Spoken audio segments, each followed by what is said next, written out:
Hello అండి, నమస్తే. Welcome back to my channel. ఈరోజు నేను చేపలతో పులుసును తయారు చేస్తున్నాను. అందుకు 1 కేజీ వరకు చేపలను తీసుకొని నీట్గా కడుక్కొని ఉప్పు, పసుపు, నిమ్మకాయ అంతా వేసి నీచు వాసన పోయేంత వరకు ఒక 4-5 సార్లు నీళ్లు పోసి నీట్గా కడుక్కొని పక్కన పెట్టుకోవాలి. ఇప్పుడు 50 గ్రాముల వరకు చింతపండును నేను నీటిలో వేసుకొని నానబెట్టుకుంటున్నాను. తరువాత మసాలా కోసం పెనం పెట్టుకొని 2 నుంచి 3 టేబుల్ స్పూన్ల ధనియాలను వేసుకోవాలి. అలాగే 1 టేబుల్ స్పూన్ జీలకర్రను కూడా వేసుకోవాలి.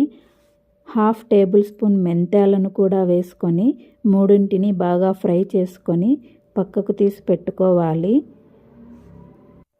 చల్లారిన తరువాత ధనియాలు, జీలకర్ర, మెంతాలను మిక్సీలో వేసుకొని నున్నటి పౌడర్ లాగా మిక్సీ పట్టుకోవాలి. ఇప్పుడు ఇందులోకి ఒక 2 నుంచి 3 టేబుల్ స్పూన్లంతా వేయించిన వేరుశెనగ గింజలను కూడా వేసుకోవాలి. తరువాత ఒక 50 గ్రామ్స్ వరకు ఎండు కొబ్బరిని చిన్న చిన్న ముక్కలుగా కట్ చేసుకొని వాటిని కూడా మిక్సీలోకి వేసుకొని నున్నటి పౌడర్ లాగా రుబ్బుకోవాలి.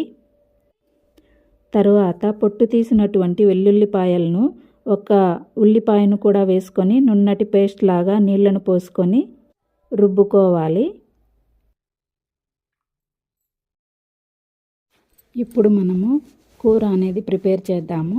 అందుకు వెడల్పాటి గిన్నెను తీసుకొని లోతు తక్కువగా ఉండి వెడల్పుగా ఉండేటటువంటి పాత్రను తీసుకోవాలి. అప్పుడే మనకు ముక్కలు చెదిరిపోకుండా బాగా వస్తాయి. ఇప్పుడు ఇందులోకి ఒక 4 నుంచి 5 టేబుల్ స్పూన్ల నూనెను వేసుకోవాలి.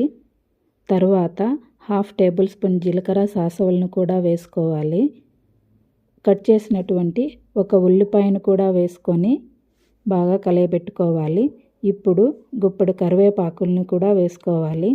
అలాగే పెద్ద సైజు టమాటాని ముక్కలుగా కట్ చేసుకొని ఆయిల్లోకి వేసుకొని మెత్తగా అయ్యేంత వరకు ఫ్రై చేసుకోవాలి.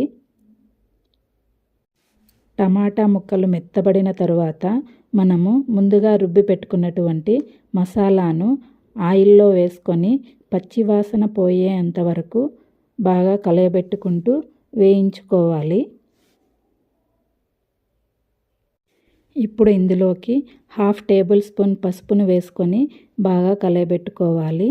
తరువాత మిక్సీ కడిగినటువంటి కొంచెం నీళ్లను కూడా వేసుకొని మసాలాను బాగా కలయబెట్టుకుంటూ పచ్చివాసన పోయేలాగా వేయించుకోవాలి. ఇప్పుడు టేస్ట్కి సరిపడా 1 టేబుల్ స్పూన్ వరకు రాళ్ళుప్పును వేసుకుంటున్నాను. అలాగే 1.5 టేబుల్ స్పూన్ వరకు కారం కూడా వేసుకుంటున్నాను. ఉప్పు, కారం మసాలాలకు బాగా పట్టేలాగా కలయబెట్టుకోవాలి. బాగా వేగినటువంటి మసాలాలోకి మనము ఇప్పుడు చింతపులుసును కూడా వేసుకోవాలి. చింతపులుసును చింతకాయ తొక్కలు, ఈనెలు పడకుండా మనము ఉత్తి పులుసును మాత్రమే మసాలాలోకి వేసుకోవాలి.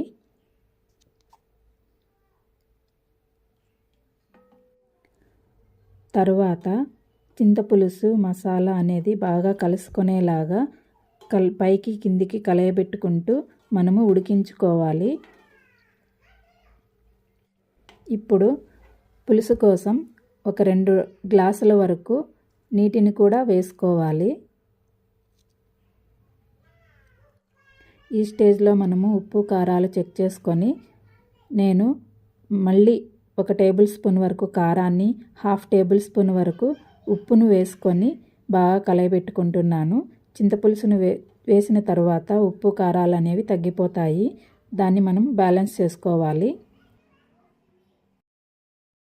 చింతపులుసు మసాలా అంతటిని మనము 10 నుంచి 20 నిమిషాల పాటు ఉడికించుకోవాలి. ఇప్పుడు మరుగుతున్నటువంటి పులుసులోకి మనము నీట్గా కడిగి పెట్టుకున్నటువంటి చేప ముక్కలన్నిటివి ఒకదాని మీద ఒకటి లేకుండా పాత్ర అంతా నీట్గా పరుచుకున్నట్లు వేసుకోవాలి. ఈ చేప ముక్కలన్నీ ఒకదాని మీద ఒకటి లేకుండా చూసుకోవాలి. మనము కలయబెట్టేటప్పుడు ముక్కలు ఉడికిన తరువాత చెదిరిపోతాయి. అలా జరగకుండా ఉండాలంటే మనము ముక్కల్ని పులుసులోకి వేసేటప్పుడే సపరేట్గా మనము వేసుకోవాలి. ఇప్పుడు ఈ చేప ముక్కల్ని గ్రేవీలో ఒక 10 నిమిషాల పాటు ఉడికించుకోవాలి. ఫైనల్గా కట్ చేసుకున్నటువంటి గుప్పెడు కొత్తిమీరను వేసుకొని నీట్గా కలుపుకోవాలి. అంతేనండి, చేపల పులుసు రెడీ అయిపోయింది. ఈ రెసిపీ కనుక మీకు నచ్చినట్లయితే ఒకసారి ఇంట్లో ట్రై చేయండి. అలాగే మన ఛానల్ని సబ్స్క్రైబ్ చేయండి.